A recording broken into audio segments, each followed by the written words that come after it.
It takes courage to act.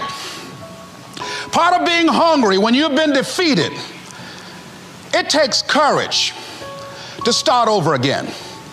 I used to do door-to-door sales, and I was working with another friend of mine, and door-to-door sales, I mean, it's punishing. It's cruel and unusual punishment. And I was a little boy knocking on the door. Hello, would you like to buy a nice working television set? No money down? No! Bam! They slammed the door in your face. And the friend of mine that was working with me, they slammed the door in his face, and I looked back, and he was going to the car. He said, I can't do this. And he sat down in the car, and he said, you go ahead, I'll be here when you get back. Now, he had a mother and father to take care of him. My mother was ill. I am adopted. I was hungry. I had to go on. I learned something about myself. That when you step into your fears, somebody said, it was Winston Churchill, he said that courage is going from failure to failure without losing enthusiasm. When you step into your fears and continue to push yourself to go on, something happens for you. It will enable you to transcend yourself. I went to the next door. You like to buy a nice working television? No! Bam! Went to the next one. No! Bam! After a while, I no longer took it personal. And I began to play a game. I said, well, I know there's a yes out here somewhere. And I'm going to keep on until I find it. And I'm not going home until I do. And I continue to knock on doors. And then somebody eventually would say yes. And I said, are you sure? And I would go in there and I would get the sale. When you have something you want to do, if you don't develop the courage to do that which has been given you to do, and you spend a lot of time going around trying to convince other people or trying to get their approval, what will happen is that you will lose your nerve. And other people will convince you that what you're doing doesn't have any value, and you'll give up on your dream. It's an interesting thing about life, I've also found, that if you don't have the courage to act, sometimes, and particularly, if you have something special to do, life will move on you. If it were not for life, I would still be a disc jockey. I didn't just leave voluntarily to go to the state legislature. I was fired. I was working on a job, and I came home one day. I was married at the time, and I told my former wife, I said, that guy Bert I work for is stupid. She said, if he's so stupid, why does he sign you a paycheck?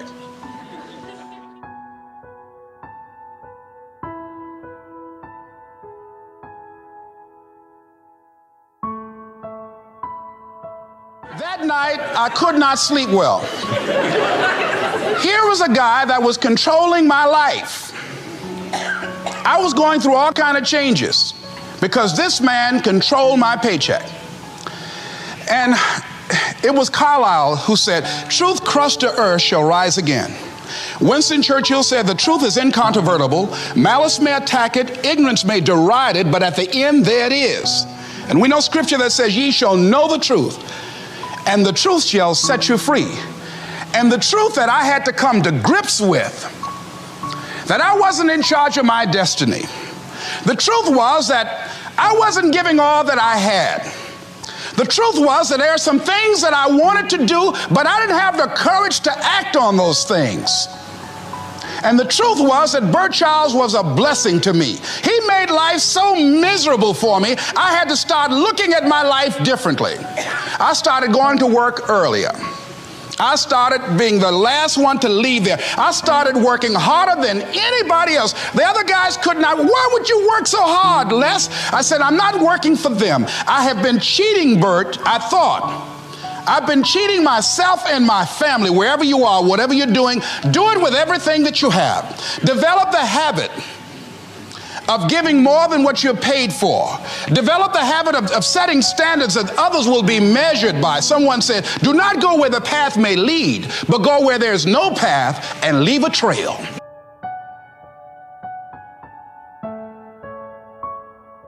It is easy to have low morale today. I was at a corporation and they're going through downsizing and going to lay off some 1,500 people over the next few weeks. It's very depressing there. And those people that stay there 9 times out of 10, they're just going to do just enough to keep from getting fired. Anybody can do that. But if you can begin to harness yourself and say that where I am, I'm going to do the best I can with what I got, because that is an expression of who I am. If you get into the habit of just being mediocre, it will become a part of your consciousness. If you get in the habit of giving less than what you have it within you to give, it will begin to reflect itself in your personality.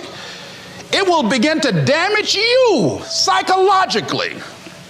And you don't want to be a part of that kind of self-destructive behavior. And so you want to set some high standards for yourself. The next thing, part of what feeds that hunger, you've got to develop a sense of urgency. Aurelia said, stop living your life like you have 1,000 years to live. In life, you're either here today and you're gone today. If there's something that you want to do and you can't do it all at one time, do just a little bit of it. I like what Robert Schuller says. He said, by the yard it's hard, but inch by inch, anything is a cinch. Do just a little bit of it.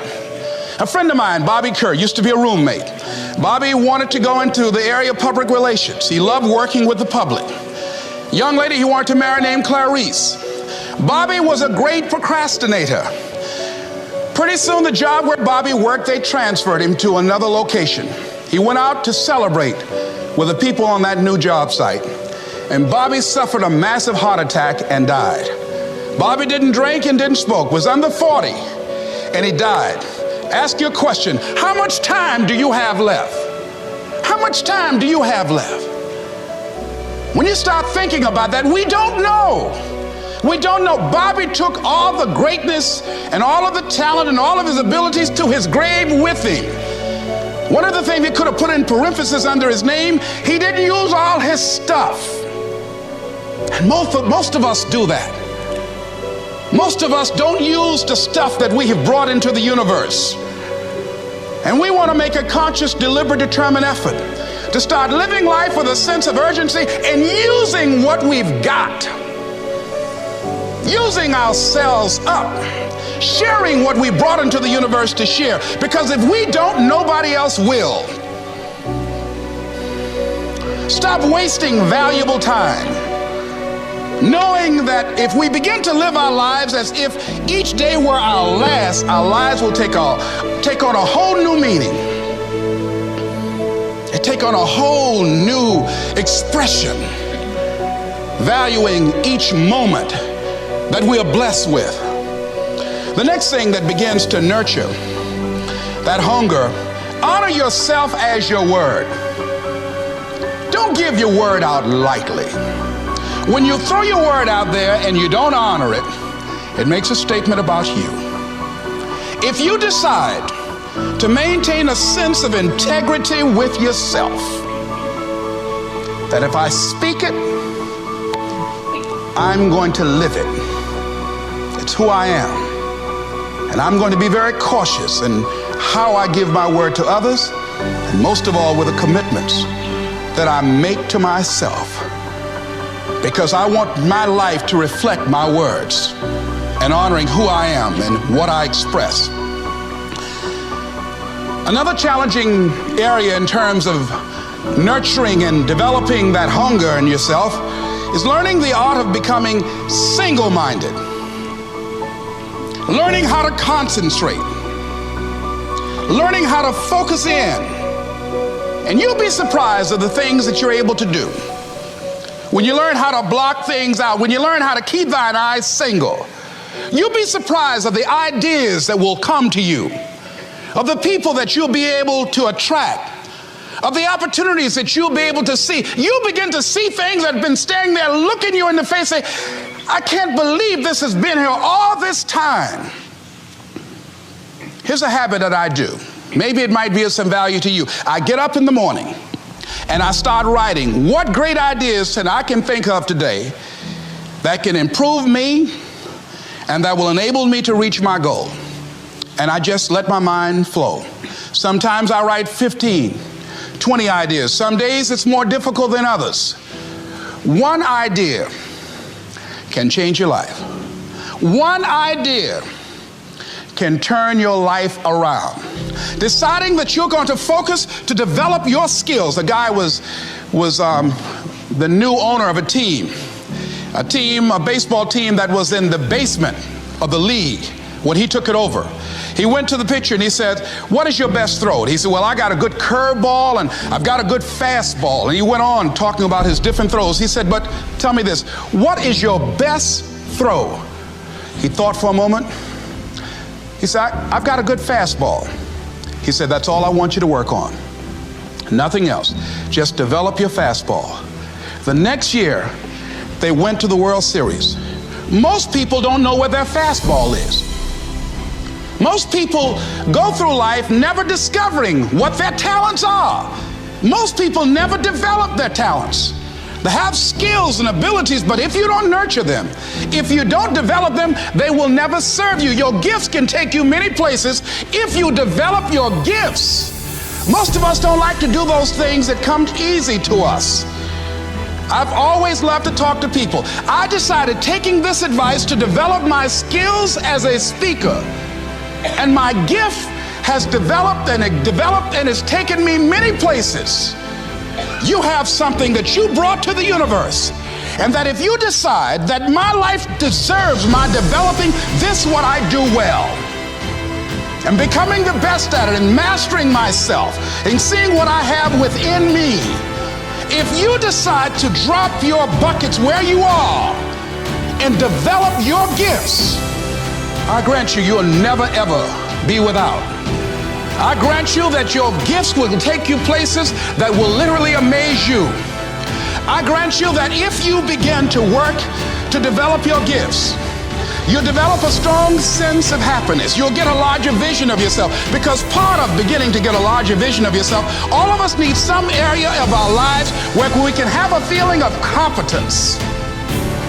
And people know when they think about this area, that's something you do.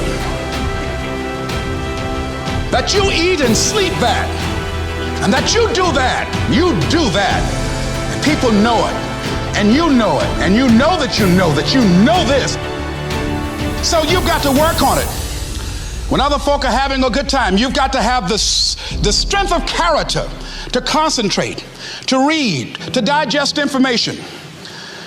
If you decide in any particular area that you're concerned about, to make a conscious, deliberate, determined effort to read one book a month in that area, in 5 years, you'll be among the top 5% experts in the world.